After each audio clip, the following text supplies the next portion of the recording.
Ini babak tambahan untuk China. Recovery China yang saat ini terjadi bisa jadi kok batal recovery itu. China bisa koreksi lagi. Kalau seandainya yang terpilih itu calon yang lain yang nggak begitu kontra sama China, wah itu kalau kalian buy China itu beli merem. GDID kalian boleh beli. Itu kan udah mendekati harga IPO all time low-nya. Kemudian Alibaba itu juga udah mendekati harga all time low-nya. Tapi itu nantilah kita bahas. Kita lihat IHSG dulu.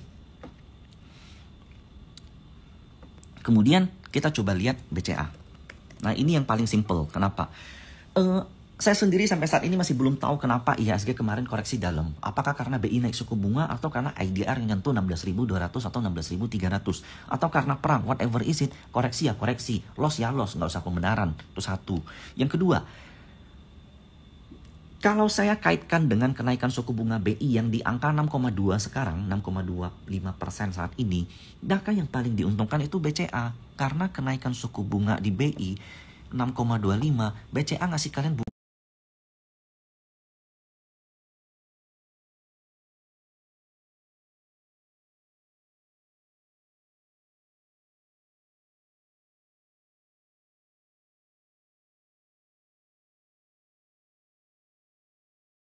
berapa sih kalau kita nabung 1% something kan. Kalau kita deposito di BCA berapa sih? 3% something. Dengan naiknya suku bunga, dia naikin nilai deposito kalian nggak? Mungkin, tapi seberapa? Tapi KPR-nya kalian naiknya bisa 2-3 kali lipat daripada kenaikan kalau lu nabung di situ. Nah inilah yang dinamakan dengan net interest margin. Selisih antara semakin besar bunga murah yang dipegang oleh BCA atau dengan nama KASA, Credit Account Saving Account, maka semakin besar pendapatan yang akan didapetin. Nah, itu akan memberikan dampak baik untuk BCA. Nah, tapi whatever is it, saham kan saham. Yang kalian beli ini instrumen volatility. Nah, justru ini good. Kalau seandainya harus selalu ngikut berita, maka kalian belinya fixed rate aja. Nah, naik terus itu kalian dapat bunga pelan-pelan. Nah, tapi menariknya saham itu ada saatnya orang takut. Ada saatnya orang buang. Ada saatnya kebutuhan terhadap saham itu nggak ada. Sehingga orang banting dan itu memberikan spread. Nah, salah satunya di BCA ini. BCA ketika suku bunga 6% itu sempat 10.400. Dan saat ini memang ada proyeksi kalau growth daripada perbankan di tahun 2024 tuh nggak gede. Tapi koreksi yang terjadi di BCA dengan kenaikan suku bunga, mungkin orang belum ngeh kalau ini bakal menarik. Jadi kenaikan suku bunga BCA itu sempat ngebuat BCA down sampai 8.500, tapi nggak lama setelah itu 10.000. Nah, mungkin banyak yang bilang, wah ini nggak bisa buat gua kaya kok. Mending gua beli Bitcoin atau beli altcoin. Itu bisa buat uang gua 5 kali lipat, 6 kali lipat. Saya nggak takut nggak jadi kaya. Setiap orang yang ngepost Instagram dia makan fancy, kemudian liburan pakai pesawat jet, itu saya nggak pernah iri. Tapi saya takut kalau seandainya saya jadi miskin. Nah, that's why manajemen risiko saya itu selalu gede di instrumen yang menurut saya resikonya nggak terlalu gede. That's why saya suka tuh sama instrumen-instrumen yang sedikit memberikan risk itu kecil. Nah, salah satunya BCA. Pelan-pelan kalian nabung BCA. Menurutku ya BCA kemarin 17 Mei itu foreign mulai cover. Di antara semua banyak perbankan yang koreksinya ancur-ancuran ya, BCA itu yang paling lumayan. Tanpa perlu ada lelang kemarin pun sudah ada beberapa minggu itu BCA di cover sama foreign. Nah, that's why saat ini kalian lihat kemarin itu NI masuk. NI ini kan BNI Sekuritas. Ini lokal. Ada beberapa nama kakap di NI. Dulu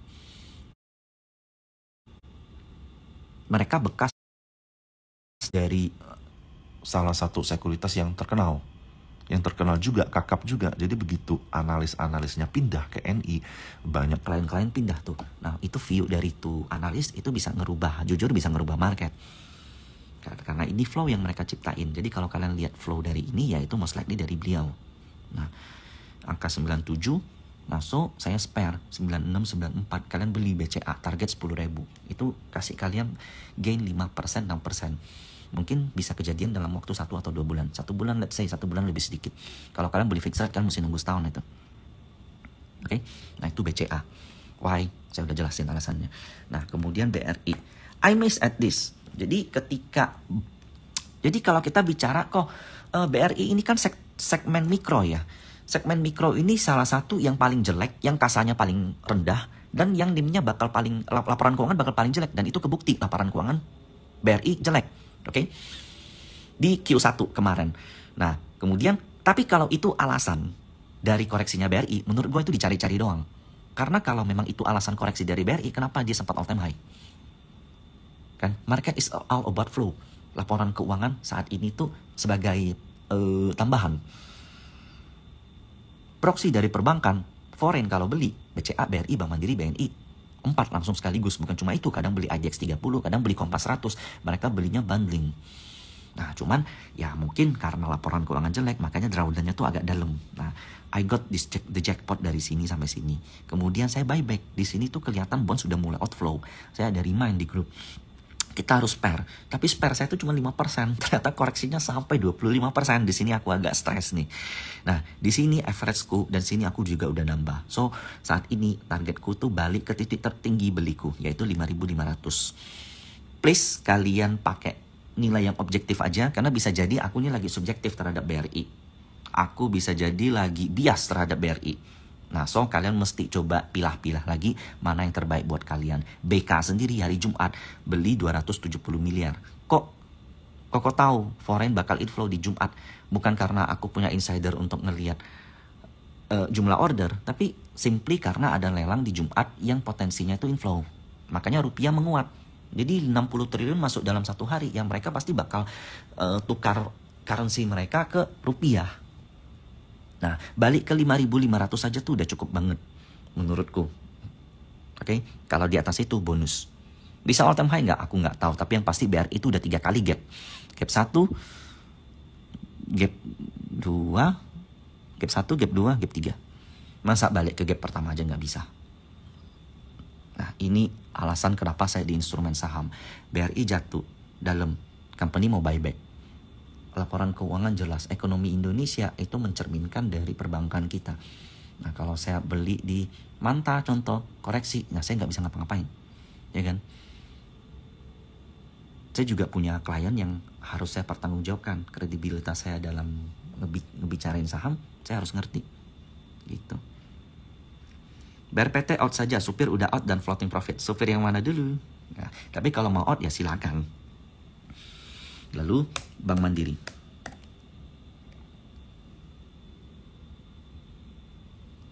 Nah, Bank Mandiri in long term, kalau kita lihat sendiri, ini tuh masih dalam wave keempat. Bottom dari wave keempat itu nyentuh. Untuk saat ini ya, kemarin Mandiri itu memang ada pattern head and shoulders. Dari sini tuh udah kelihatan banget, udah jelek. Nah, koreksi Mandiri kemarin juga shocking karena laporan keuangan. Nah, jadi memang perbankan memang udah saatnya koreksi kemarin. Nah, saat ini inflow-nya cakep nggak? Ini ZP juga beli 250 miliar ya, nilai yang sama. Makanya kalau kalian bilang laporan keuangan BRI jelek, BCA bagus, BRI dibuang, BRI dibeli, BCA dibeli, ya enggak. Buktinya inflow kemarin merata. This is all about flow. Kalau kita bicara dalam jangka pendek, nggak pengaruh lah laporan keuangan. Dalam jangka pendek, dalam jangka middle, yang pengaruh itu flow. Kalau masuk, ya masuk. Nah, ini Mandiri menurutku ya, untuk balik ke all time high 7.400, that's very potensial. Dengan target beli saya itu kalau seandainya ada retrace, ada merah tuh di angka ini, 6562. Bris bakal ngikut. Oke, nah kita udah bahas 3 big banks. Nah, selanjutnya tuh tadi kita udah lihat nikel yang terbang. Nah, I have MBMA. Sayangnya tuh masih dikit banget masuknya.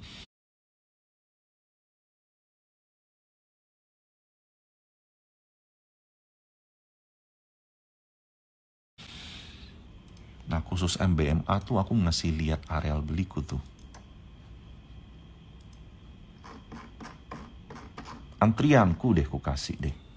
Nih MBMA aku ngantri. Jadi aku ngajak teman-teman ngantri nih. MBMA 570, 520.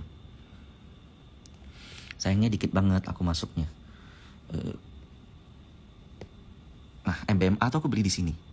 Pas merah-merah, pas nggak kenceng sama sekali, pas diem-diem. Sebelum kemarin naik 10%. Aku baru kebeli 984 lot. Kemudian di 550 dapat sedikit 900-an lot. Aku cuma punya 1000-an lot. Ini hasilnya. Punya 3000-an lot. Masih kurang menurutku. Kalau bisa sebanyak-banyaknya karena udah naik. Jadi cuannya tuh baru 14-an juta. Jadi menurutku masih kurang. Nah, so aku bakal average up di 580, 540. Kalau nggak percaya coba deh lihat yang lot antriannya. Biasa tuh aku suka pakai 984. Nah, kalau ada 984 di antrian, nah itu biasanya aku. Ini area average upku. Besok lihat aja. Kalau nggak ada berarti aku bohong. Oke. Kenapa aku mau beli di 580, 584? Pertama, MBMA ini kan mau reg issue. Satu. Apakah reg isunya ada standby buyer atau enggak? I have no corporate action to them. Saya bukan anak konglomerat yang punya info ke sana. Tapi by looking the price action, this is mirip sama Inco yang udah break ke MA 200. Tapi MBMA belum, masih nickel base. Dan kita lihat MBMA foreign kenceng di sini. Akum foreign tuh dari bawah tuh 3 April. Kita anggap ini foreign-foreignan pun. Seandainya pun ini adalah foreign-foreignan, total nilainya tuh 580. Nah, that's why 580 kalau koreksi besok. Tapi besok harusnya nggak koreksi. Besok harusnya tuh langsung gap up minimal 5.200 karena nikelnya naik 5%. Tapi whatever is it, mau gap up ataupun gap down, 580-50 is my average up area. Oke? Nunggu 540 kayaknya nggak akan kejadian. Who knows? BRI aja bisa break 5.000. Who knows gitu loh. Pegeo bakal ngekor nggak? Saya punya Pegeo juga. Jadi belakangan ini saya sama teman-teman di grup tuh saya kasih lihat porto saya gitu. Saya beli apa tuh saya kasih lihat. Nah, syukurnya saya juga punya Pegeo 1250 sampai 12. Kayaknya saya yang Pegeo saya juga ada share deh. Saya lebih sering share di Advance. Oh, ini ada. Ini saya beli Pegeo nih, saya share nih. Saya beli di 1275. Nah, 859, ini antri 2 lagi. Ya, cuan, tapi nggak tahu sekarang cuan berapa kisaran. 1250-an kita beli ke bawah, saat ini 1290. Nah, ini koreksinya udah lumayan bagus. Kalau balik 1250 bagus. Spare sampai 12. Jangan dah. Spare 1230 aja. Kalau 12 artinya udah break support 1230. Oke, kemarin hari Jumat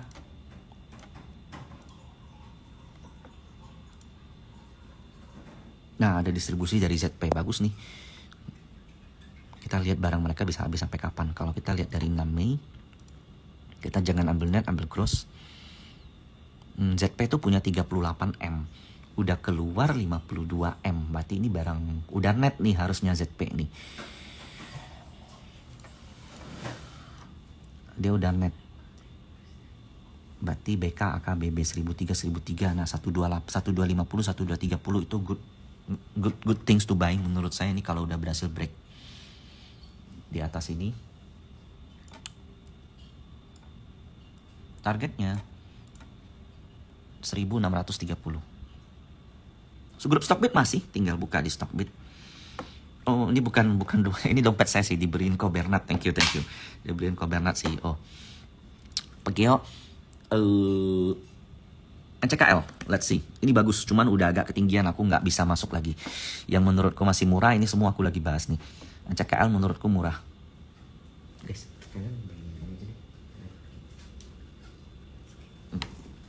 nah, NCKL. Ini udah kenceng. Nah, jadi kalau mau beli lagi, hanya aku udah masih sempat kasih panah ini. Ada nggak ya di sini?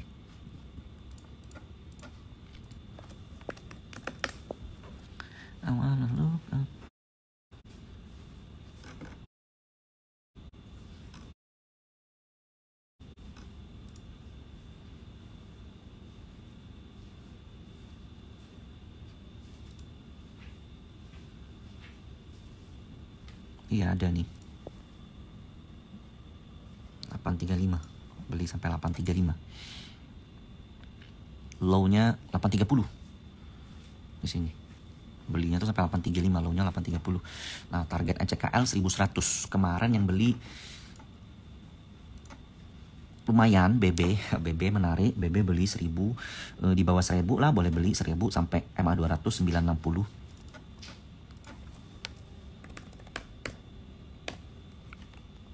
Ini lumayan. Besok harusnya market seru. 3 hari ke depan market tuh seru. Mau merah ataupun hijau, kalian mesti ikutin aja. Kalau seandainya antrian-antrian nih nggak dapet, ya you know what to do. Pecah aja porsinya. Jadi kita boleh ngebuat areal beli, kemudian kita boleh antri. Tapi kalau nggak kena, mau beli di atas kan, kejar atas kan pasti takut kan. Ya udah pecah resikonya, mau beli 10 juta, beli dulu 3 juta atau 5 juta, sisanya 5 juta antri di bawah. Kalau habis beli 5 juta masih naik, itu rezeki kalian. Kalau misalnya habis beli 5 juta turun, ya seneng lah karena masih bisa nambah lagi. Nah intinya saham yang lu beli nggak asal, satu. Yang kedua, saham yang kalian beli itu bukan saham yang pendam, habis beli langsung dijual, terus langsung ditinggal. Nah itu saham yang memang proksi panjang itu masih ada. Kalau kalian sangkut di BRI dengan kalian sangkut di saham nggak jelas, sangkut di BRI tenang. Nunggu waktu doang. Kalau sanggup di saham nggak jelas, ya cepat-cepatlah keluar, cepat-cepatlah disiplin. Oke. Tadi udah perbankan, permetalan, BRPT. Agak resiko nih bahas BRPT karena kemarin BRPT kan CP, YJ, MG net sell. Sementara sehari sebelumnya mereka net buy. Kita ambil gross saja.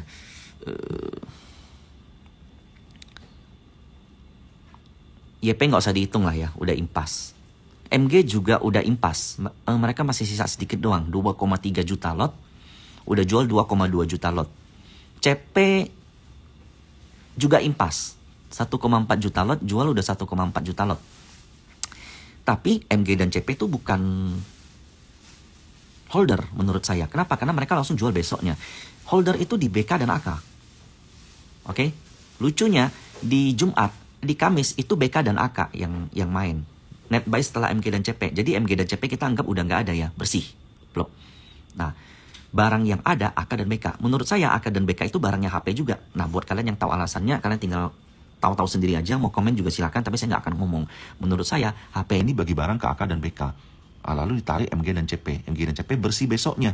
Ternyata besoknya apakah YU HP dan jual YU dan HP masih jualan dan SQ kita coba lihat. Sorry.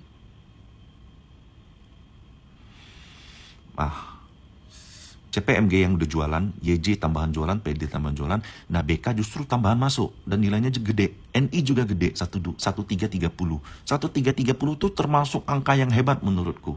Kok bisa 1330 mereka net buy 41M? Sementara closingnya aja 1340 dapat volume segede ini. Nah NI ini seperti yang tadi saya bilang, ada flow. Biasanya cukup awet kalau flow dari NI. At least nggak buang hari itu, nggak buang besoknya biasanya. Dan BK-nya nggak jualan, malahan nambah. Mereka kalau mau jual paling mungkin hanya lewat YJ. Tapi YJ ini bukan YJ foreign, ini YJ lokal. Jadi kalau mereka mau jualan biasanya mesti pakai yang foreign juga. Foreign yang ada di sini yang jualan itu cuma YU. YU-nya F kalau nggak salah, kalian boleh cek. Jadi menurutku BK, AK itu masih di dalam, bahkan nambah. Levelnya 1340, 1330, itu angka kemarin. Bayangkan kalau kalian punya 7 miliar, 70 miliar. Kalian beli di angka kemarin, tegang nggak? Jadi menurutku ini merah. Menarik untuk dimakan. Narik makannya di mana ya, pinter-pinter kalian. Gitu. Target BRPT terdekat viewku adalah 1900-an. Tapi nggak mau muluk-muluk.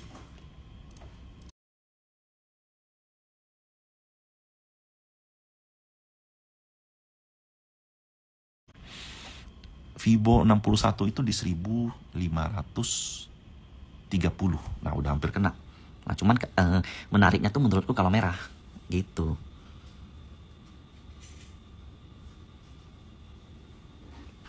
Jadi ini udah setengah perjalanan. Kemarin aku saranin grup beli itu di sini. Bener-bener di sini pas belum jalan. Nah ini udah setengah jalan. Barangku juga udah sisa setengah. Besok kalau merah mungkin aku bakal trading. Kalau hijau ya mungkin kita lihat kondisi lah gimana.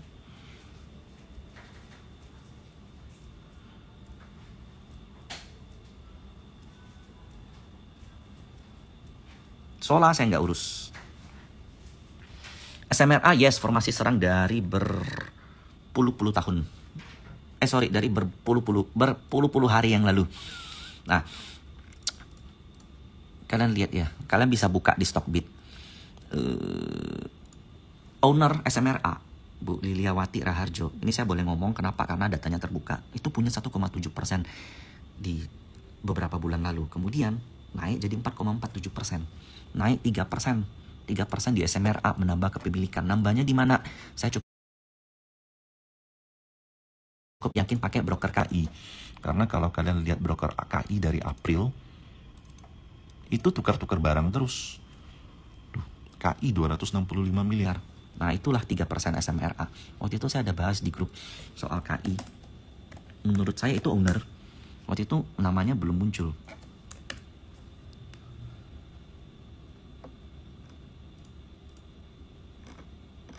Itu kapan saya lupa.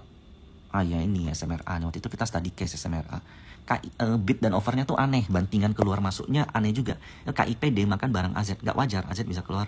Jadi yang pasti tahu kayak SMRA, yes. Kayak KI serius borong lagi. Nah itu April, tanggal awal April. Ada tukar barang. Itu bukan hal umum. Ada indikasi kalau ya owner nampung. Nah saat ini udah mau 600. Sayangnya kena MA 200 nih. Nah kalau koreksi ya 540, 550, 540 SMRA balik ke 600. Cuman SMRA ini kan bagi sebagian orang nggak menarik karena range-nya tuh 2%, 3%, 2%, 3%. Nah unique things di market itu gini. Saham Astra kalau kalian invest 10 tahun lalu dengan sekarang harganya sama. SMRA kalau kalian invest dari tahun 2018 ya 2018 loh sampai sekarang harganya sama. Bolak-balik doang saham. That's why saya jadi swing trader. That's why ini asal mula saya jadi swing trader tuh karena seperti ini.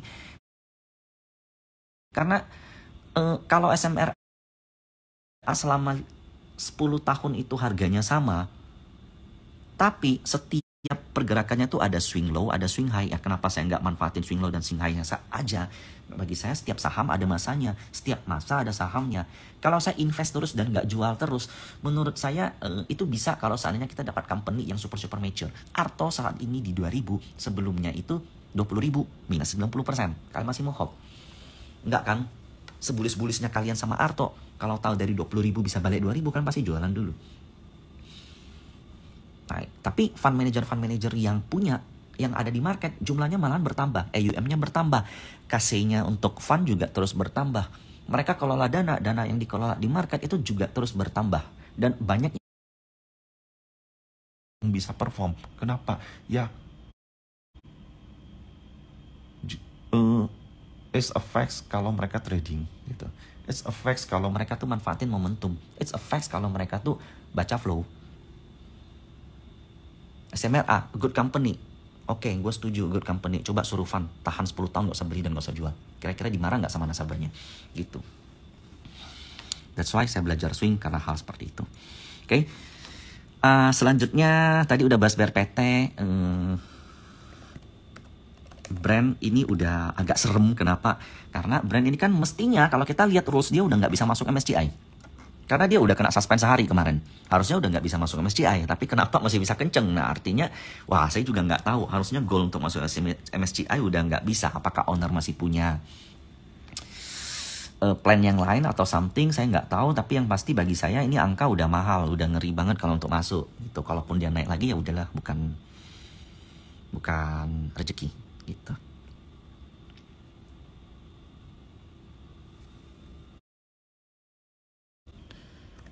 call ya. Mungkin untuk saat ini belum, tapi call akan menjadi salah satu sektor bidikan utama saya di akhir tahun dan tahun depan. Kenapa? Ketika China pulih, maka musim dingin di China itu akan ada peningkatan demand dari call. Bukan cuma itu, di Rusia juga heat wave di sana itu bisa meningkatkan demand dari call. Kemudian meningkatnya data center itu perlu kebutuhan call yang cukup tinggi dan pulihnya ekonomi di China itu yang jadi peran nomor 1. Call itu udah koreksi 2 tahun.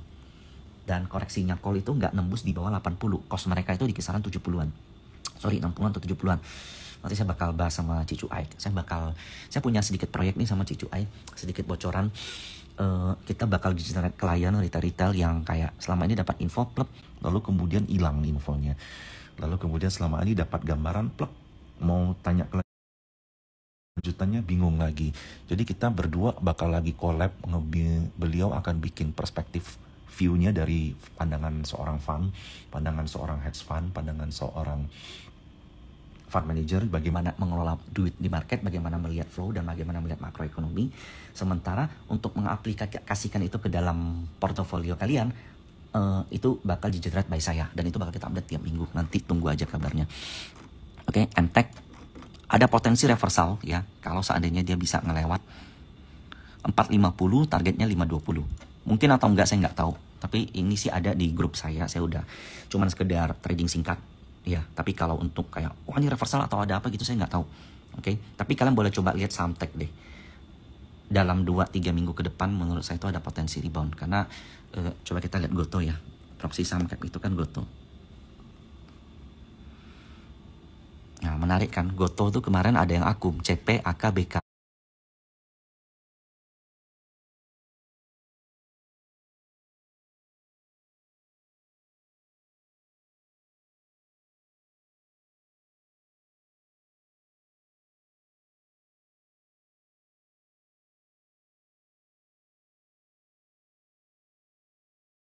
...66, 67, 65.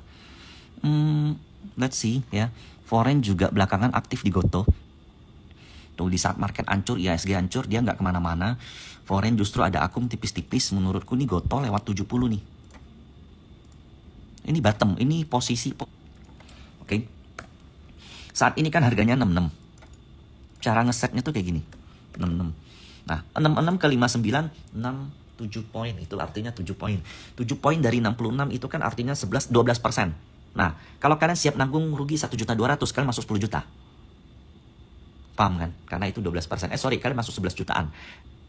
Iya, 11 jutaan karena itu intinya karena siap nanggung minus 12%. Kemudian di stop loss. Kalau nggak stop loss ya lebih dalam lagi. Tapi yang pasti ada resiko minus 12%. Tapi target profitnya menurutku Goto itu balik ke MA 280-an. Bisa atau enggak, aku nggak tahu. Mari kita buktikan bareng.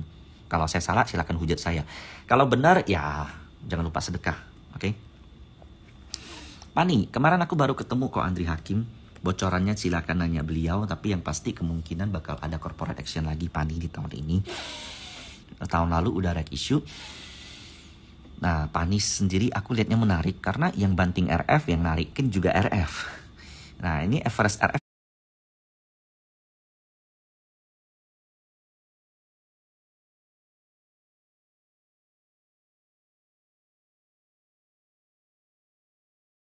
Itu tinggi loh, 5.330. Besok kalau koreksi di bawah 53, 52 sampai balik ke ini Menurutku menarik. Nah ini potensinya tuh udah create pattern IHNS. Nah ini kalau IHNS-nya pecah for sure. for sure all time high lagi. GJTL ke 1300-an, 1200 lagi lah balik. 1300-an itu. Nih lihat nih, dia nggak bisa lewat all time high, lalu koreksi plum. Dan ini juga udah capai targetnya, jadi dimainin lagi. Dan ini ada potensi reversal ulang. Ada yang akum nggak? Dikit. Kemarin foreign aktif korek buang, habis itu buangannya udah mulai mereda dan ini mulai ada yang akum. Nggak coba Starling, nggak, belum. Medco, aku punya Medco, nggak gede, masih pengen nambah. NI lagi kemarin beli. Medco kalau mau nambah di berapa, ini mulai ada shooting star. Menurutku ya ini masih syarat dari, ini udah agak lebay sih, jangan dipakai. Nah dia kan balik ke areal dia sebelum rally. Cuman sayangnya volumenya belum kenceng. Kenapa Big Bang rebound itu tanpa volume? Sederhananya gini, kemarin koreksi itu kan asing buangan kenceng, kemudian ada lokal nampung. Buangannya bisa 10.000 lot, 5.000 lot, 2.000 lot, makanya kenceng. Nah ditangkap sama retail sama fund-fund di Indonesia. Fund Indonesia kalau udah dapet rebound 1% langsung jual nggak? Enggak kan? Nah that's why barang yang gemuk dipegang foreign udah mecah ke lokal-lokal, investor lokal, fund, ETF, PEPI pribadi, PEPI yang kecil, fund-fund kecil. That's why barangnya mecah. Begitu rebound, ya siapa lagi yang mau jual gitu? Banyak yang keep, kemudian banyak yang jaga-jaga, makanya volumenya kecil.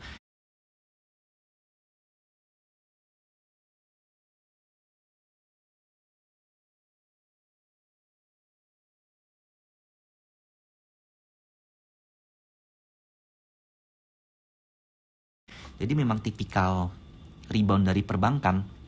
Sebelum foreign masuk, itu biasanya volumenya kecil.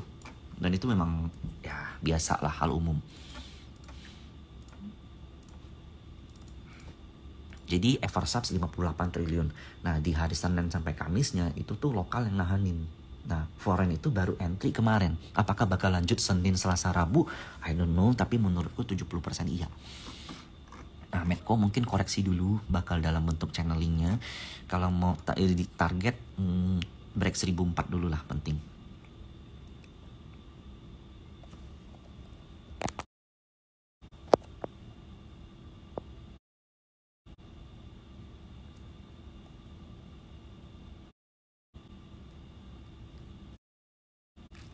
Mungkin udah dulu karena aduh ini thank you.